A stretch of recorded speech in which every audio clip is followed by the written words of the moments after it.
Аба ырайы күн ачык болот, бирок туман түшөт. Өзгөчө кырдаалдар министрлиги алдыдагы дем алыш күндөрүнө карата аба ырайынын болжомолун жарыялады.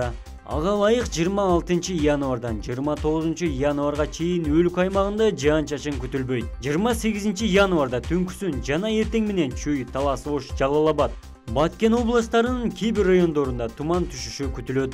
30 январдан түнкүсүн жаан-чачын күтүлбөйт. Күндүз кээ бир райондордо мезгили менен жаан, тоо этектеринде жана тоолуу райондордо кар жаашы күтүлөт. Жолдор тоңголок жана тайгак болот. Батыштан соккон шамалдын ылдамдыгы секундасына 4 метрден 9 метрге чейин жетет.